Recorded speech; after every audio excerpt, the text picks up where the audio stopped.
ఇప్పటికైనా కూడా మీరు ఒక్కసారి కనువిప్పు కలిగి మీ ఆలోచన శైలిని మార్చుకుని ఇలా జీవితాలతో, ఒక ఆడపిల్ల మీ కూతురు అని అనట్లేదు, ఏ ఆడపిల్ల అయినా ఆడపిల్లే, ఏ మగపిల్లాడైనా మగపిల్లడే, ఆ ఇంటి బిడ్డ అయినా ఈ ఇంటి బిడ్డ అయినా, పెళ్ళి అనేటటువంటి అంశంతో దయచేసి వ్యాపారం చేయాలి అనే ఆలోచనతో మీరిద్దరూ వెనక్కి తగ్గాలి ప్లీజ్. ఇది చాలా ఇంపార్టెంట్ ఇష్యూ. ఈరోజు అమ్మాయి కేసు పెడుతుందా ఏం చేస్తుంది అనేది వేరే విషయం. మీ ఇద్దరు కూడా ఒక్కసారి మనస్సాక్షి ఆలోచించుకోండి. మీరు తాగుడు అనేటటువంటి వ్యసనం నుంచి బయటపడాలి. దానికి సంబంధించినటువంటి ట్రీట్మెంట్ ఏమన్నా నేను ఇస్తాను, అంతేగాని నేను తాగాలి, దానికి డబ్బులు కావాలి, ఆ డబ్బులు కావాలంటే పిల్లకి పెళ్లి చేయాలి, ఎదురు కట్నం తీసుకోవాలి, ఆస్తులు తీసుకోవాలంటే కనుక అది సమంజసం కాదు. అట్లీస్ట్ ఈ వేదిక మీదకి వచ్చిన తర్వాత అయినా కూడా ఆ అమ్మాయి పడేటటువంటి బాధ ఏంటన్నది ఒక్కసారి ఆలోచించుకుని మీరు ఏదైతే నిర్ణయం ఉందో ఆ నిర్ణయాన్ని మార్చుకోండి. అప్పుడు మొత్తం కుటుంబం అంతా కూడా ఒకే తట్టమేకి వస్తుంది. మీ మీద ఆ అమ్మాయికి నమ్మకం పెరుగుతుంది, తల్లిదండ్రులుగా మిమ్మల్ని యాక్సెప్ట్ చేస్తుంది. రేపొద్దున ఏదైనా పెళ్ళి అనే ఇష్యూ వచ్చినా కూడా ఆ అమ్మాయి హ్యాపీగా యాక్సెప్ట్ చేసి ముందుకు రావడానికి అవకాశం ఉంది. ఏమండి? Thank you sir. Madam madam వీళ్ళని నేను సపోర్టే చేస్తా. సపోర్ట్ చేయమంటారా? చేయండి మేడం. సూపర్. ఎందుకు సపోర్ట్ చేస్తానంటే, మీ కూతురు తిరుగుబోతూ 1కి 10 సార్లు కడుపు చేసుకొని 1కి 10 సార్లు 10 మంది అబ్బాయిల్ని మోసాలు చేసుకుంటూ, డబ్బులు వసూలు చేసుకుంటూ, క్రిమినల్ కేసులు వేసుకుంటూ, ఏ పని పాట లేకుండా మీ పరువు సొసైటీలో తీసేస్తుంది. రేపొద్దుట ఏమైపోద్దో, ఎవడన్నా మర్డర్ చేసేస్తాడేమో అనుకున్నప్పుడు మీరు ఈ మాట మాట్లాడుంటే నేను సపోర్ట్ చేస్తాను. మీ పిల్ల బంగారం. ఇందా నుంచి ఆ అమ్మాయికి ఎవడన్నా లవర్ ఉన్నారా అని ఎతుకుతున్నాం. ఆ అమ్మాయి ఏమైనా పని పాట లేకుండా తిరుగుతుందా అని ఎతుకుతున్నాం.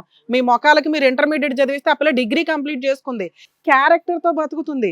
ఈ రోజున సొసైటీలో ఇలా క్యారెక్టర్ ఉన్న అమ్మాయి దొరకట్లా. స్టిల్ మీరు ఇప్పటికీ ఆ పిల్ల పారిపోయి 7 ఏళ్ళు ఎక్కడో ఉంటే ఎవరన్నా ఉంచారా చంపేశారని ఎతకాల్సింది పోయి, పిల్ల ఎక్కడుందో కనిపెట్టుకొని ప్రతిసారి పోలీస్ స్టేషన్కి తిరుగుతున్నారు. ఎందుకు? ఆ అమ్మాయి ఇప్పుడు ఒక ATM కార్డు, మీకు ఆ సంపాదించే ఆ శాలరీ మీకు వచ్చేస్తుంది. లేదా ఇప్పుడు ఇంకొక పెళ్లి అనే భయం పెట్టుకుని వస్తే ఖచ్చితంగా అమ్మాయిని బ్లాక్మెయిల్ చేసుకుంటూ కూర్చోవచ్చు. ఇవి మీ తెలివితేటలు. ఏ రకంగా మిమ్మల్ని సపోర్ట్ చేస్తాను? మీలాగా భయపడే తల్లిదండ్రులు ఉన్నారండి, కానీ మీరు భయపడుతున్న విధానం కరెక్ట్ కాదు. నిజంగా పిల్ల క్యారెక్టర్లు బాగోక, పిల్ల కాపాడితే చాలు, మాకు పిల్లని కాపాడుకోవాలండి కాబట్టి ఎవరో ఒక వ్యక్తికి అన్నీ చెప్పుకొని పెళ్లి చేసుకుంటున్నాం, మా కళ్ళ ముందు ఉంటుంది, నెక్స్ట్ సమాజాన్ని బోల్డ్ అంత పాడు చేసేసి వచ్చేస్తుంది, బయట 10 మంది మగాళ్ళు పాడైపోతున్నారు కాబట్టి మా అమ్మాయిని మా ఇంట్లో కట్టేయాలనుకుంటున్నామండి అని మీరు పోలీస్ స్టేషన్కి వెళ్ళొచ్చు, మీరు కంప్లైంట్ ఇవ్వచ్చు, ఆ అమ్మాయిని ఫోర్స్ఫుల్గా ట్రీట్మెంట్ ఇప్పించవచ్చు, ఇన్ని చేయొచ్చు. ఇప్పుడు ట్రీట్మెంట్ ఇవన్నీ చేయాల్సింది ఎవరికి అంటే మీకు. నేను చెప్పాను మేడం, మనకు ఆస్తి వద్దు ఏమొద్దు, పిల్లని తీసుకొచ్చుకుందామంటే నన్నే తిట్టేవాళ్ళు. ఇప్పుడు బలి వెలిగిందా? మేము ఎంత అరుస్తుంటే మీ కూతురు ఇక్కడికి ఎందుకు వచ్చిందో తెలుసా? మా అమ్మ నాన్న పెచ్చెక్కి పోలీస్ స్టేషన్లో చుట్టూ తిరుగుతున్నారండి. నేను మేజర్ అయినా ఇంకా వాళ్ళకి తెలియట్లేదు, నా హక్కులు నాకున్నాయని వాళ్ళకి బుద్ధికి తెలియచేయండి అని వచ్చింది ఇక్కడికి.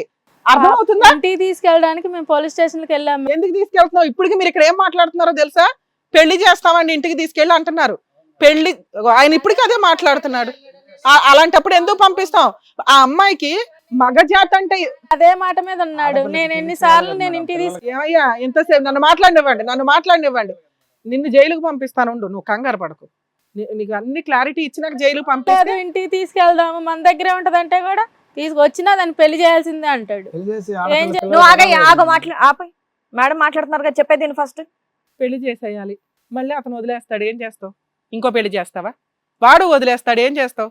ఎన్ని పెళ్లిళ్ళు చేస్తావు నువ్వు? ఆ పిల్లకి ఎందుకు ఇష్టం అవ్వట్లేదో తెలుసా? నీలాంటి ఒక తండ్రిని మగజాతికి అంటగట్టేసింది. మగజాతి అంటేనే అసహించుకుంటుంది ఆ పిల్ల ఫీలింగ్స్ మీకు అర్థం కావట్లేదా? స్టిల్ ఇప్పటికీ పెళ్లి చేస్తానంటున్నావు. ఆ అమ్మాయి వాళ్ళ హస్బెండ్ చేతిలో ఏమి హెరాస్మెంట్ పడలా, మేనమామ చేతిలో వెంటనే పారిపోయింది, వచ్చేసింది యువతలకి. ఇక్కడ అసహించుకుంటున్నది ఎవరంటే నిన్ను. నీ వల్ల మగజాతి అంతా అసహ్యం ఫీల్ అవుతున్న పరిస్థితి. స్టిల్ ఇప్పటికి నువ్వు అదే మాట్లాడుతావు. కనీసం మీ ఆవిడలో రియలైజేషన్ వచ్చింది, నీ దగ్గర ఇంకా అది రాలే. ఎందుకంటే తాగి నువ్వు ఏ పని చేయడానికన్నా రెడీగా ఉన్నావు. మీ ఆవిడ చేయి ఇంకో పెళ్లి, ఆవిడ రెడీ అవుతుంది. పోని పిల్లకి ఎందుకు చేస్తావు? ఏమో ఇంకో పెళ్లి చేసుకుంటావా? అట్లాంటి భర్త నీకు అవసరమా? అమ్మేస్తున్నాడు నీ కూతుర్ని ప్రతిసారి. నానా ఇక నీకు అర్థమవుతుందా? నీ తల్లిదండ్రులు మార్చడం ఎవడి వల్ల కాదు. కొంచెం ఏదైనా బుద్ధి ఉంటే మీ అమ్మకు ఉందేమో, ఆవిడేమైనా రియలైజ్ అయితే ఫోన్లో ఆవిడతో మాట్లాడు. ఇంకొకసారి వాళ్ళ నీ మీద పోలీస్ స్టేషన్లో మీకు అసలు పోలీస్ స్టేషన్లో కంప్లైంట్ ఇచ్చే రైట్సే లేవు. ఆ పిల్ల మేజరు, 7 ఏళ్ల నుంచి తన తింటుంది, తన బతుకుతుంది. రేపు మీకు ఆ అమ్మాయి అవసరం ఉంది కానీ మీ అవసరం అమ్మాయికి లేనే లేదు. ఎవడన్నా మంచి వ్యక్తి దొరికితే హ్యాపీగా రియలైజ్ అయినప్పుడు ఆ అమ్మాయికి ఏదైనా ఫీలింగ్స్ వచ్చిన రోజు లవ్ చేసి ఎవరో ఒకరిని పెళ్లి చేసుకుంటది. మీరు ఇలా ప్రెజర్ చేశారు అంటే మిమ్మల్ని అర్జెంటుగా జైలుగా అయితే పంపిస్తాం. ఎందుకంటే మీరు మాట్లాడుతున్నది అమ్మకానికి. డౌరీ లేదు, ఎవడన్నా డబ్బులు ఇస్తే ఇప్పటికి మీరు 7 ఏళ్లలో ఆ పిల్ల కాస్త ఓ 2-3 లక్షలు దాచుకుంది. మీరు వచ్చి స్టిల్ ఇది ఇంకా 0 దగ్గరే ఉన్నారు. ఇద్దరు కష్టపడి ఏం తింటున్నారు నాకు అర్థం కావట్లా. ఆటో వేస్తున్నావు, నువ్వు సంపాదిస్తున్నావు, ఇళ్లలో పని ఈవిడ. కనీసం నువ్వు 10,000 వెళ్తే సంపాదిస్తున్నారుగా. ఏం చేస్తున్నారు ఆ డబ్బంతా? నాకు సరిపోతాయి కదా. అదే నీకు సరిపోతే ఈవిడికి సరిపోయినాయి. ఇప్పుడు ఈవిడ వచ్చి ఏం చేయాలి? అది మీ పరిస్థితులు. మీకు ఈ అమ్మాయిని తీసుకొచ్చి అంటగట్టాలా? కన్నారు కాబట్టి పూర్తి హక్కులు ఉంటాయా? అరే బాబు, పిల్లలు లేచిపోయి పారిపోయి పెళ్లిళ్ళు చేసుకుంటుంటే తల్లిదండ్రులు గుండెలు పగిలి ఏడుస్తున్నారు. మీకు ఇంత బంగారం లాంటి కూతురు దొరికింది. అసహించుకుంటారు తల్లిదండ్రులు మీ స్టోరీ ఎవడన్నా ఇంటే కనుక. మీకు కౌన్సిలింగ్ ఇవ్వమని మా దగ్గర తీసుకొచ్చింది. ఇంక ఈవిడికన్నా కౌన్సిలింగ్ ఇవ్వగలం, నీకైతే ఇవ్వలేం. నీకు జైలే, వేరే ఆప్షనే లేదు. అక్కడ నీకు తాగుడు తగ్గిపోద్ది. ఆల్రెడీ చేయించాల్సిన పనులు చేయించి ఆ డబ్బులేమో తీసుకొచ్చి పిల్లకి మీ ఆవిడకి ఇస్తారు. నీకే పెళ్లి చేస్తారు అక్కడ. నీకు రోజుకో పెళ్లి జరిగిద్ది అక్కడ. నువ్వు చేసుకో పెళ్లిళ్ళు, పోయి చేసుకుంటాడంట తల ఊపుతున్నాడు. ఆయన కొంచెం ఏమ్మా ఏమంటావు చెప్పు, నువ్వన్నా మారావా లేదా? నేనైతే పాప దగ్గరే ఉంటాను మేడం, ఆయనకు ఇష్టం. నిన్నైతే ఆవిడ దగ్గర ఉంచాం. అసలు మీరిద్దరు అవసరంలా. ఆ అమ్మాయి రియలైజ్ అయ్యి నేను వస్తున్నాను అని అన్న రోజు ఇంటికి రానివ్వండి. పెళ్లి అనే మాట ఆ అమ్మాయి అనకుండా మీరు అంటే కనుక ఊరుకునేదే లేదు. అసలు మీకు ఆ సీన్ లేదండి. మీతో నేను అసలు మాట్లాడట్లేదు, మీతో మాట్లాడుతున్నానమ్మా. ఒకవేళ ఈయన ఇదే హెరాస్మెంట్ చేసి ఇంటికి వెళ్ళి నాకు కూడా మీతో గొడవ పడితే కనుక ఖచ్చితంగా నీ కూతురు దగ్గర మీ కూతురు నిన్ను క్షమిస్తే ఆవిడతో పాటు కలిసి ఉండండి. ఆ హాస్టల్ ఏదో ఆ హాస్టల్ అమ్మాయికి సేఫ్టీ ఒక రకంగా. ఇండిపెండెంట్ గా ఏదైనా ఒక ఇల్లు తీసుకొని రూమ్ తీసుకొని ఉండండి. ఆ పిల్లకి తోడుగా ఉంటే ఏదన్నా ఒక రోజు మగాళ్ళలో కూడా మంచోళ్ళు ఉంటారని ఆవిడకి తెలుస్తుంది. నా కూతురికి నేను తోడుగానే ఉంటాను మేడం. ఏమో అర్థం అవుతుందా? మీ నాన్న మార్చడం ఈ స్టేజ్ మీద ఇంత టైంలో మా వల్ల కాదు. ఆయన మూర్ఖంగా ఇంకా స్టిల్ అట్లాగే మాట్లాడుతున్నాడు. పోలీస్ స్టేషన్లో ఎవరన్నా కంప్లైంట్ ఇస్తే మాకు ఇన్ఫార్మ్ చేయతల్లి. ఏ పోలీసులు కూడా మీరు మేజరు మిమ్మల్ని వచ్చి రండి పేరెంట్స్తో కలిసి ఉండండి అని అనడానికి లేదు. అలాంటి చట్టం కూడా లేదు. మీకు ఎవరైనా ఒక వ్యక్తి నచ్చితే, ఎందుకంటే మగాళ్ళంతా అంత అసహ్యంగా ఏమి లేరు తల్లి. మీ నాన్నలాగా మంచోళ్ళు బోల్డ్ మంది ఉన్నారు. ఈ రోజున మగాళ్ళే అన్యాయం అవుతున్న సీన్లు ఎక్కువ కనిపిస్తున్నాయి. నీలాంటి బంగారం దొరికితే నిజంగా కళ్ళల్లో పెట్టుకొని చూసుకుంటారు. అప్పటిదాకా కొంచెం ఓపిక పట్టమ్మా. అర్థం అవుతుందా?